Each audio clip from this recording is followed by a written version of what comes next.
Madame, Monsieur, bonsoir. Bienvenue dans ce journal à la une de l'actualité.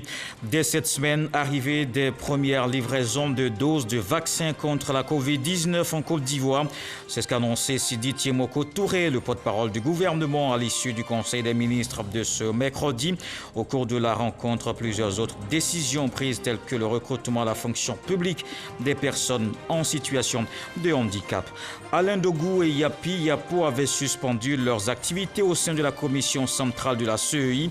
Ils sont désormais de retour, mais leur réintégration marquée par une sanction conformément au règlement intérieur de l'institution. Le porte-parole de la commission électorale indépendante, Émile Brotti, indique que cette action est un manquement au serment. Rester leader de l'espace audiovisuel en Côte d'Ivoire et une place de choix dans le monde des médias en Afrique, c'est l'ambition réaffirmée du directeur général de la RTI, Fosseni Dambélé. Le groupe s'équipe en matériel de dernière génération, un investissement de plus d'1 milliard de francs CFA pour continuer de proposer davantage de production de qualité. Et puis aux États-Unis, une nouvelle page s'ouvre. Le 46e président a investi. Joe Biden promet d'aller vite. Il annonce qu'il prendra 17 actions pour revenir sur les mesures phares de Donald Trump. Dans son premier discours, il tend la main, appelle les Américains à l'union. À suivre dans ce journal, le grand angle. Un conseil des ministres a tenu ce mercredi au palais de la présidence. La rencontre est présidée par le chef de l'État, le président Alassane Ouattara. Plusieurs décisions prises. Le gouvernement confirme la suspension de la hausse des prix de l'huile de palme raffinée et de la farine boulangère. Il faut aussi noter l'acquisition dès cette semaine des premières livraisons de doses de vaccins contre la Covid-19. On fait le point avec Viviane Aïmen. Si depuis quelques semaines, l'on assiste à une hausse sur les marchés des prix de certains produits de grande consommation, le Conseil des ministres réuni ce mercredi 20 janvier sous la présidence du chef de l'État, le président Alassane Ouattara, vient de suspendre la hausse des prix de l'huile de palme raffinée et de la farine boulangère. Le Conseil a entériné les mesures ci-après arrêtées d'un commun accord avec les acteurs filières blé-farine et huile de palme. 1. La suspension des hausses de prix de l'huile de palme raffinée intervenue en ce mois de janvier 2021 et les prix en vigueur demeurent en conséquence ceux appliqués au 31 décembre 2020. 2. Le gel des prix du sac de 50 kg de la farine boulangère de type 55. Le prix demeure donc à 19 000 francs CFA maximum. Aussi, 2 comités techniques composés des représentants du gouvernement et des filières concernées ont été mis en place afin de poursuivre les concertations en vue de préserver le pouvoir d'achat des populations et d'assurer la pérennité des activités des industriels. Le Conseil des ministres, au cours de sa séance de ce mercredi 20 janvier, a une fois encore tiré la sonnette d'alarme face à la reprise de l'épidémie de la Covid-19 en Côte d'Ivoire. En attendant les mesures qui seront décidées par le Conseil national de sécurité qui se réunira ce jeudi 21 janvier, le Conseil des ministres a examiné les modalités d'acquisition du vaccin dans les plus brefs délais. Dans le cadre de la lutte contre la pandémie de Covid-19, le gouvernement s'est engagé à offrir aux populations des vaccins Covid-19 dès le premier trimestre 2021, qu'ils soient gratuits ou payants. À cet effet, l'Agence ivoirienne de régulation pharmaceutique, AIRP, a autorisé les vaccins Pfizer, BioNTech et Moderna. L'autorisation de vaccins AstraZeneca de la Grande-Bretagne, Sinopharm de la Chine et Sputnik V de la Russie est attendue pour cette semaine. Les premières livraisons du vaccin Pfizer d'environ 100 000 doses initialement prévues pour la fin janvier 2021 sont reportées à la mi-février compte tenu des retards dans la mise à disposition des vaccins.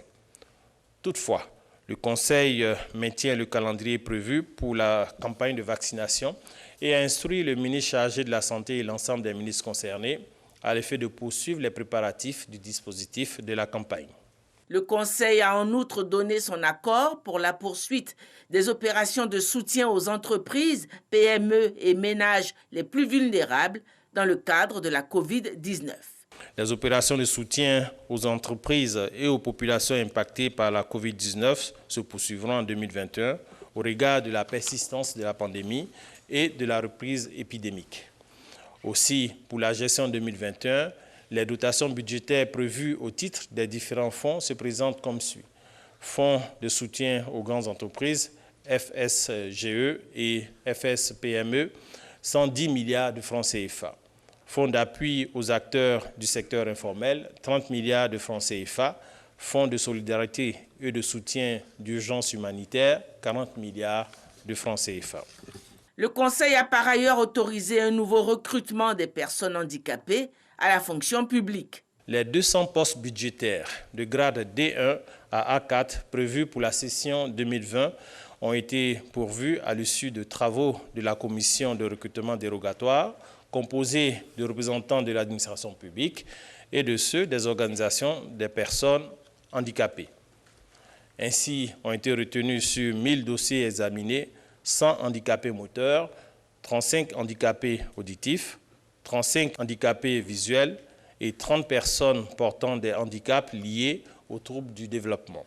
Sport, la promotion de la candidature de l'Ivoirien Jacques Anoma à la présidence de la CAF, la Confédération africaine de football, a fait l'objet d'examens en Conseil des ministres ce mercredi 20 janvier. À ce jour, l'état des lieux de la campagne fait apparaître un contexte favorable en raison de son expérience avérée dans les fêtières internationales que sont la CAF et la FIFA. Aussi, le Conseil a instruit le ministre des Sports et l'ensemble des ministres concernés à l'effet de prendre les dispositions idoines pour accentuer les actions diplomatiques et relationnelles, notamment la dynamique communautaire et solidaire de la sous-région pour favoriser l'élection de l'ambassadeur Jacques Bernard Daniel Anoma à la présidence de la CAF. Le prochain Conseil des ministres se tiendra dans 2 semaines, soit le mercredi 3 février. Parti revenu, accepté mais sanctionné. Voilà ce qui marque le retour au sein de la CEI de Alain Dogou et Yapi Yapo. La commission centrale les sanctionne pour manquement à leur serment, annonce faite par l'instance chargée des élections. Des détails avec Éric Goré. Ils sont de retour à la commission électorale indépendante après avoir suspendu leur participation aux activités de cette institution. Alain Dogou, deuxième vice-président de la CEI, et Yapo Yapi, commissaire à la CEI. Ces 2 personnalités s'étaient retirées pour convenance personnelle. Une attitude condamnée par l'ensemble des commissaires de la commission électorale indépendante. Le 1er octobre 2020, les 13 commissaires siégeants ont jugé à l'unanimité que les motifs évoqués par les commissaires susmentionnés 30 jours avant l'élection du président de la République du 31 octobre 2020 n'étaient nullement conformes aux règles de fonctionnement de la commission électorale indépendante, notamment son règlement intérieur. La commission centrale considère cette action comme un manquement grave à leur serment qui s'assimile, ni plus ou moins, à un acte de parjure. Le président de la CEI a adressé aux 2 commissaires une demande d'explication au nom de la commission centrale et ce conformément à la réglementation interne. 2 mois après l'élection présidentielle et en pleine préparation des élections législatives, Alain Dogou et Yapo Yapi sont de retour à la maison. Un retour accepté par le père, mais qui n'est pas sans conséquences. Dans un souci de transparence et afin de rassurer les électeurs et les candidats, la commission centrale a décidé de leur donner un avertissement et par ailleurs de leur retirer leur zone de supervision électorale pour l'élection des députés du 6 mars 2021. De retirer la présidence de la sous-commission sécurité, informatique et logistique au vice-président Alain Dogou. De se réserver le droit d'analyser la situation après l'élection des députés du 6 mars 2021. La commission centrale reste concentrée sur l'organisation de l'élection des députés du 6 mars 2021, dont la réception des dossiers de candidature s'achève ce vendredi 22 janvier 2021.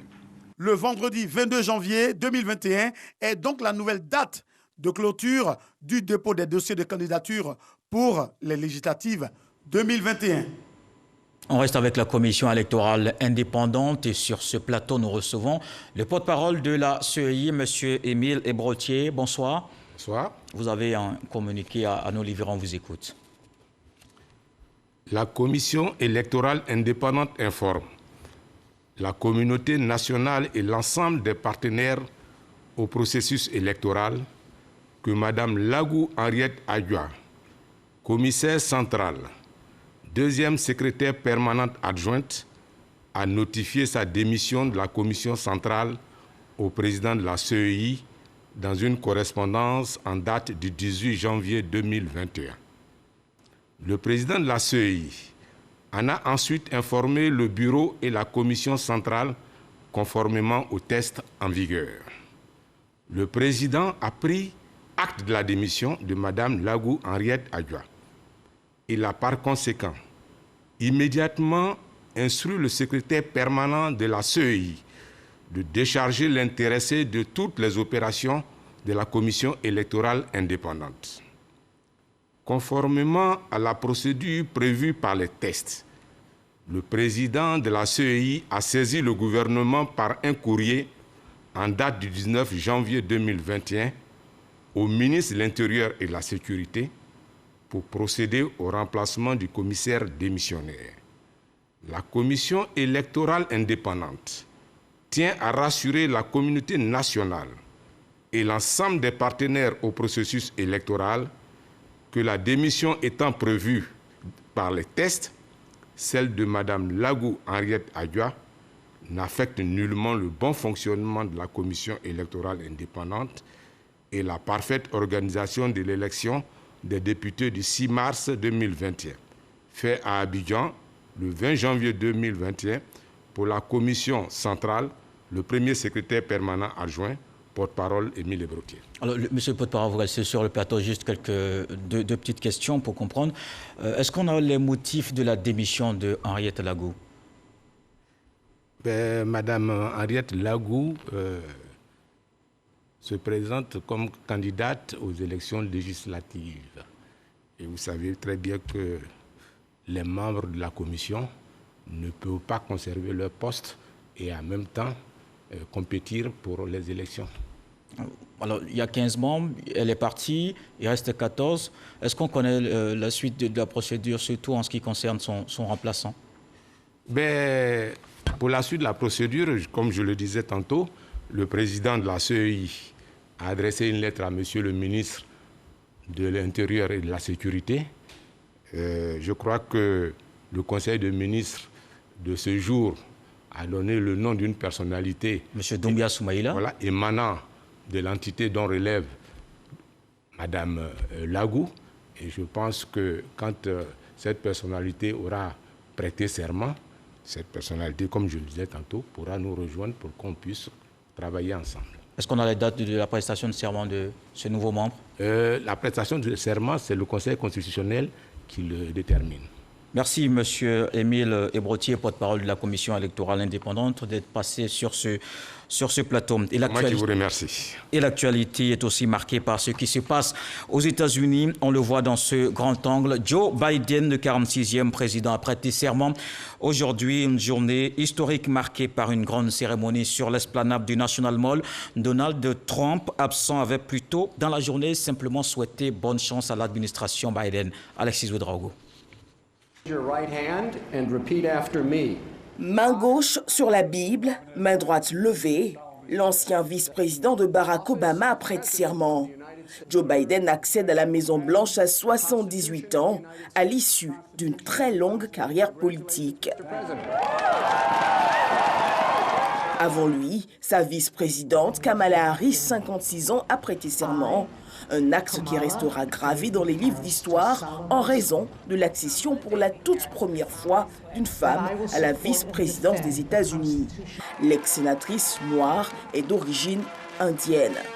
Aux côtés de Joe Biden, les anciens présidents Barack Obama, Bill Clinton et George Bush, accompagnés de leur épouse, ont pris part à la cérémonie d'investiture.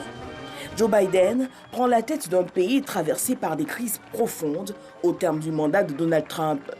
Ses premières décisions, 17 au total, devraient revenir sur les mesures phares de l'ère Trump, en engageant notamment le retour des États-Unis dans l'accord de Paris sur le climat et au sein de l'OMS, Organisation mondiale de la santé. Face à la Covid-19 qui a fait plus de 400 000 morts dans le pays, le démocrate entend signer un décret pour rendre obligatoire le port du masque dans les bâtiments fédéraux, appelant tous les Américains à l'endosser pendant 100 jours. Fait sans précédent depuis 150 ans, le président sortant Donald Trump a boudé la cérémonie d'investiture de son successeur en promettant revenir d'une manière ou d'une autre. Et Joe Biden a indiqué une rupture dans sa politique internationale avec Trump. Peut-on parler d'une nouvelle ère avec le continent africain? Ici en Côte d'Ivoire, quelle réaction des populations? Je vous propose d'en suivre quelques-unes. Ça a été un bilan assez mitigé concernant la présidence aux États-Unis d'Amérique. On a eu Trump pour ses 4 ans. Ça a été un mandat assez rocambolesque. Et cette année, c'est l'investiture du président Joe Biden, un démocrate. Tout ce qu'on espère, c'est qu'il puisse tenir les promesses qu'il a tenues au peuple. Par rapport à Trump, il ne va pas dire que l'Afrique, ils ont toujours des problèmes, on n'est pas là pour lui. Quand il parle souvent, il est beaucoup social et puis il est beaucoup humain. Voilà, ce côté-là, il ne rejette pas le problème des gens comme ça. Trump, quand on a dit réchauffement climatique, ça c'est quelque chose que tout le monde doit cotiser. Il dit non, il n'a rien à voir. Et même Covid, il ne prend pas ça au sérieux. Alors l'autre là, il dit aux gens, même il y a les vaccins, mais essayez de porter les cache-nez et puis bon voilà. Pour moi, c'est un nouvel acteur politique qui viendra avec une nouvelle vision de la politique. Parce qu'on a remarqué avec Donald Trump et sa politique de nationalisation, l'Amérique d'abord, lui vient pour une ouverture d'esprit, essayer de régler ces histoires de tension avec la Chine et s'ouvrir encore sur le monde occidental et sur l'Afrique. Nous sommes là dans deux Amériques.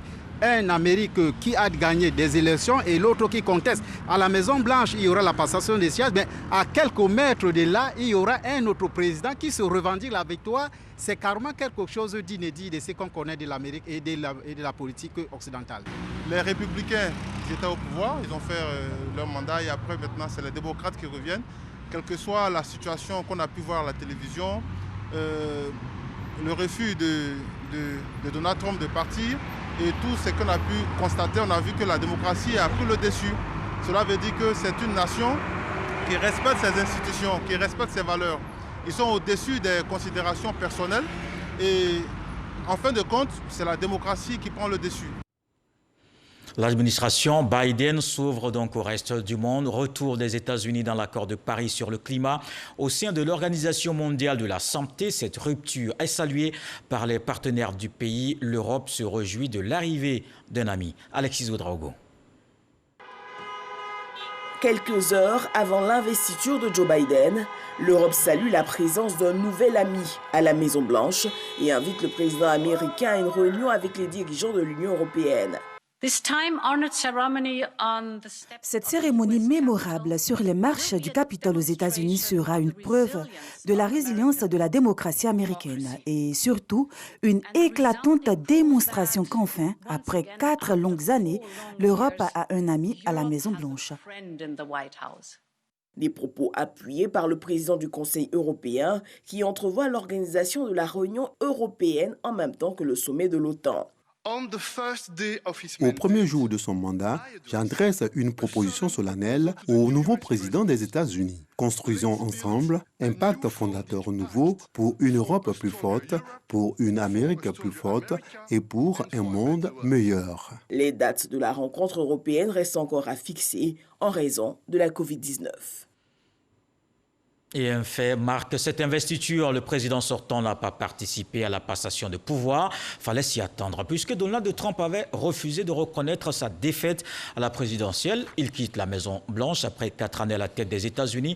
On le verra dans le document à venir. C'est une présidence émaillée de plusieurs polémiques. La fin de l'ère Trump, un sujet de Hamza Diaby.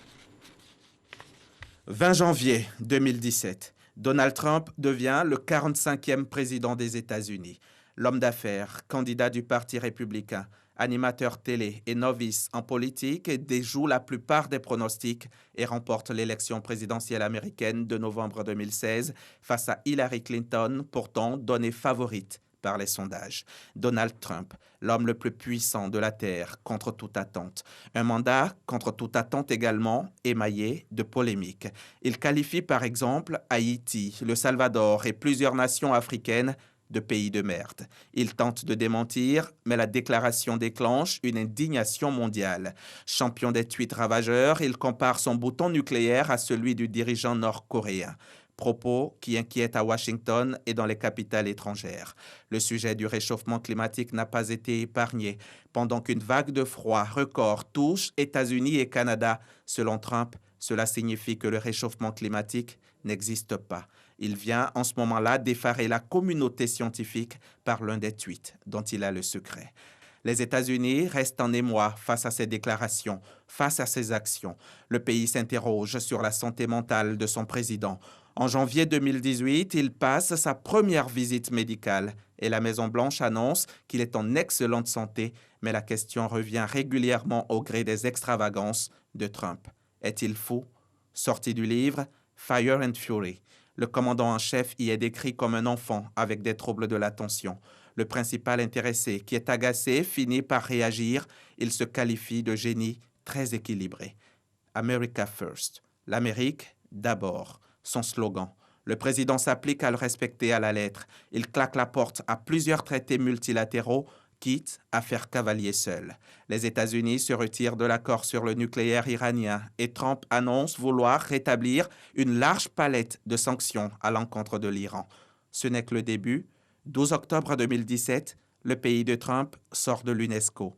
Israël lui emboîte le pas dans la foulée au motif que l'institution ferait preuve d'un parti pris anti-israélien.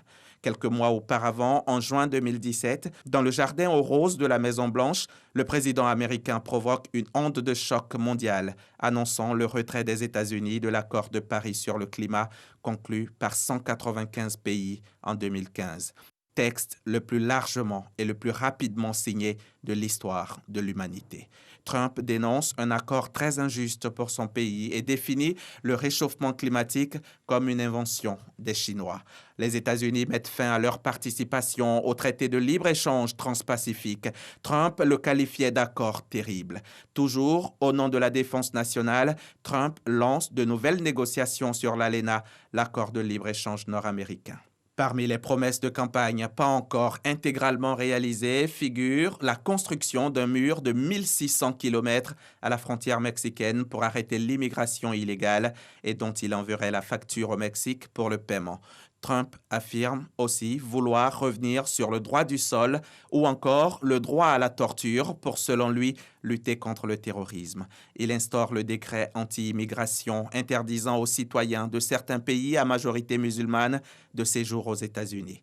Trump ne veut plus d'accord protégeant les Dreamers. Il n'y aura pas de légalisation pour ces jeunes immigrés aux États-Unis alors qu'ils étaient enfants. Même l'Obamacare, Trump n'en veut plus. Quelques succès diplomatiques tout de même de Donald Trump pour faire oublier les revers. Il avait promis mettre fin aux guerres sans fin des États-Unis au Moyen-Orient. Pour lui, la guerre d'Irak avait été la pire erreur de politique étrangère de l'histoire américaine. Une chose est sûre, Donald Trump a le moins eu recours à la force militaire depuis la fin de la guerre froide, ce qui peut être considéré comme un succès par ceux qui critiquent l'interventionnisme américain. Sous Trump, la Maison-Blanche favorise un accord historique entre Israël et les Émirats arabes unis. Autre fait marquant, Donald Trump et Kim Jong-un signent à Singapour un accord qualifié d'assez exhaustif par le président américain. La déclaration comprend des garanties mutuelles entre les États-Unis et la Corée du Nord. Premier trimestre de l'année 2020, au moment où le nouveau coronavirus se répand à travers le monde, Donald Trump minimise la maladie. Il lie ensuite le virus à un laboratoire chinois et menace de taxer Pékin. Son arrogance face au petit monstre Covid va coûter cher à son pays. Les États-Unis deviennent le pays le plus durement touché par la pandémie du coronavirus. Le pays le plus endeuillé au monde, avec aujourd'hui 400 000 morts. Dans ce tableau si noir, des vaccins sont trouvés contre la maladie. Un espoir pour le monde. Là encore, la politique de vaccination des Américains, adoptée par Donald Trump, est critiquée. On entre en campagne électorale. Les démocrates finissent par choisir l'ancien vice-président de Barack Obama pour affronter le locataire controversé de la Maison-Blanche. Élection présidentielle dans un contexte de crise sanitaire. Trump rassemble les foules.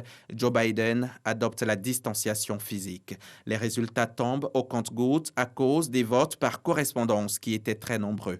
Biden est élu. Trump s'illustre encore. Il conteste. À 2 semaines de la prise de fonction du démocrate, le président américain Donald Trump affirme qu'il ne concéderait jamais la victoire à Joe Biden. 6 janvier 2020, Donald Trump prononce un discours qui incite ses sympathisants à investir de force le Capitole. C'est l'assaut du Capitole. C'est impensable. Les partisans pro-Trump assiègent le bâtiment qui sert de siège au Congrès, le pouvoir législatif des États-Unis. Quand l'Amérique fait pire que l'Afrique, on déplore des morts. On assiste à la suspension des comptes de Donald Trump sur les réseaux sociaux, lui qui ne jure que par ce moyen de communication. Une procédure de destitution est engagée, mais Donald Trump ne tombera pas. Il restera à son poste jusqu'à ce 20 janvier 2021 où Joe Biden devient officiellement le 46e président de la première puissance mondiale. Joseph Robinette Biden Jr., l'homme que Donald Trump n'a pas cessé de moquer tout au long de la campagne présidentielle, le traitant de faible. Il l'avait surnommé Joe l'endormi, mais c'est à croire que c'est lui qui rêvait éveillé. Fin de parcours donc ce mercredi pour celui qui aura donné un autre sens à la fonction de président, celui qui ne jurait que par les tweets, éternel abonné aux polémiques, celui qui rêvait de redonner à l'Amérique sa grandeur. Voilà pour le grand angle qui marque la fin de l'ère Trump avec l'investiture de Biden, le nouveau président qui met en garde contre l'arrivée de la phase la plus dure et mortelle de la pandémie. Le même appel à la vigilance également lancé ici par les autorités ivoiriennes pour vaincre la Covid.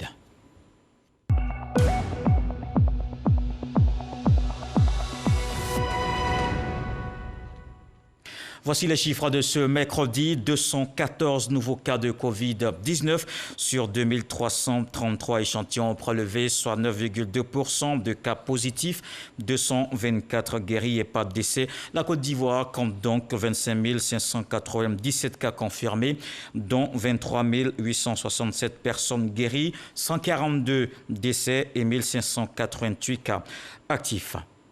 On parle à présent d'eau potable. Là, pour le réseau d'approvisionnement de la Riviera SIDECI va connaître des perturbations demain jeudi.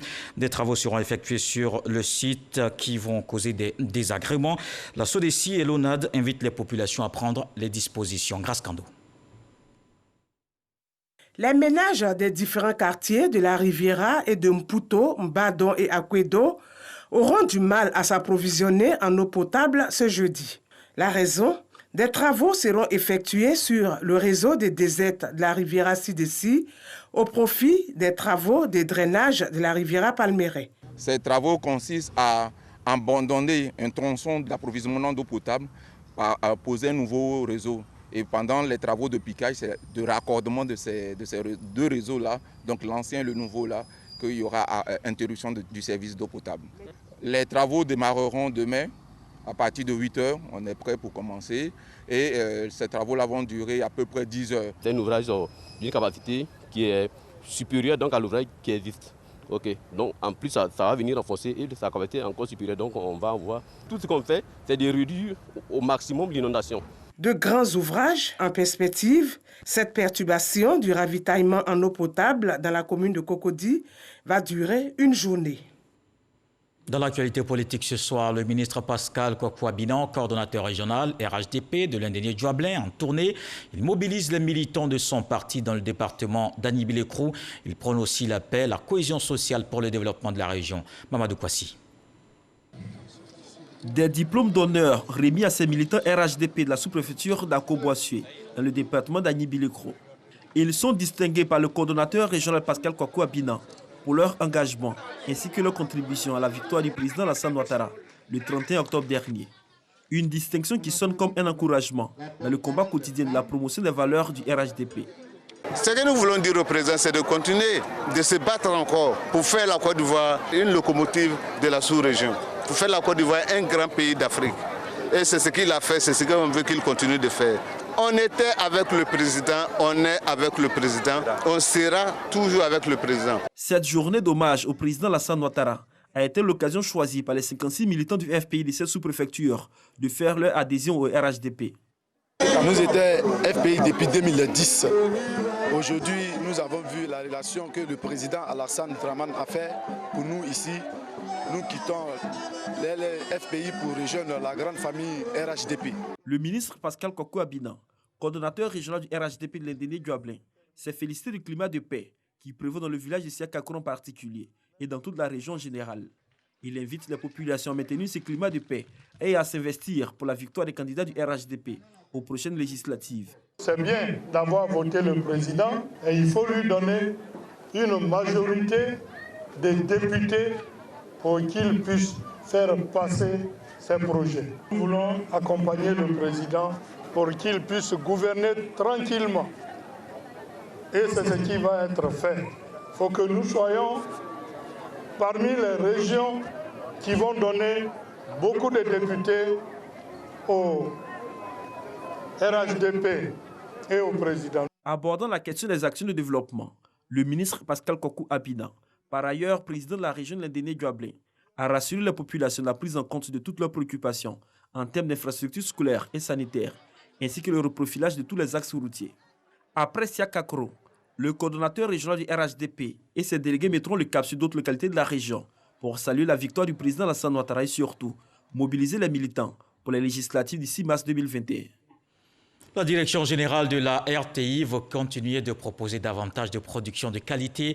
La radio-télévision vient d'acquérir du nouveau matériel de pointe. C'est un investissement de plus d'1 milliard de francs CFA.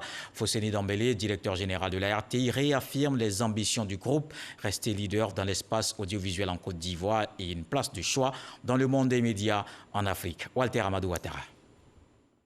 Des unités de tournage composées de caméras 4K, de trépieds, microphones professionnels, des drones fantômes, des kits radio-filmés, des live-view, kits Flyband C pour des directs, des enregistreurs Zoom H6, des casques dynamiques pro, des oreillettes et kits de sonorisation, c'est l'essentiel de l'équipement que vient d'acquérir la radio-télévision ivoirienne. Nous venons de procéder à la remise des équipements aux différentes directions de la RTI. C'est un investissement de près d'1 milliard dans un environnement relativement difficile. Vous savez que 2020, ça a été une année de la grosse crise sanitaire qui a affecté les ressources, n'est-ce pas, des entreprises, et la RTI n'en a pas échappé à cette situation.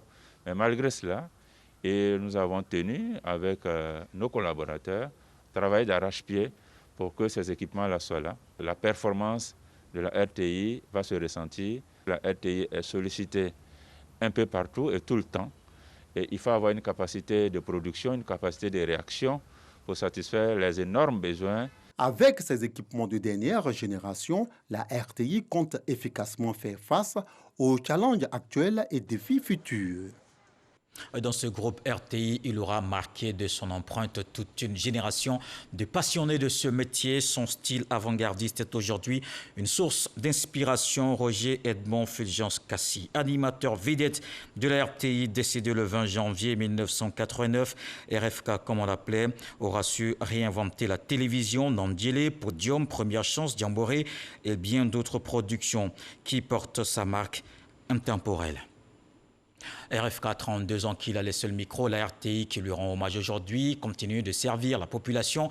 Après la ville de Yamoussoukro, c'est Biankouma à l'ouest du pays qui accueille l'équipe de Bonjour Tour 2021. Les humoristes ont fait montre de leur talent en place de la Concorde le samedi dernier. On voit l'ambiance de cette étape avec Kone Pagasoro de Madongi. Place de la Concorde de Biankouma, ville située dans la région du Tonkwi à l'ouest de la Côte d'Ivoire. C'est ici que équipe de production de l'émission Bonjour de la RTI, humoristes, élus, cadres, chefs traditionnels et populations de cette localité se sont retrouvés dans le cadre de la deuxième étape de Bonjour Tour 2021 après l'étape de Yamoussoukro. Occasion pour les humoristes de faire montre de leur talent. Celui qui chante, c'est un chanteur. Celui qui chante, c'est un chanteur. Celui qui dort. Celui qui dort. C'est un quoi? C'est un quoi?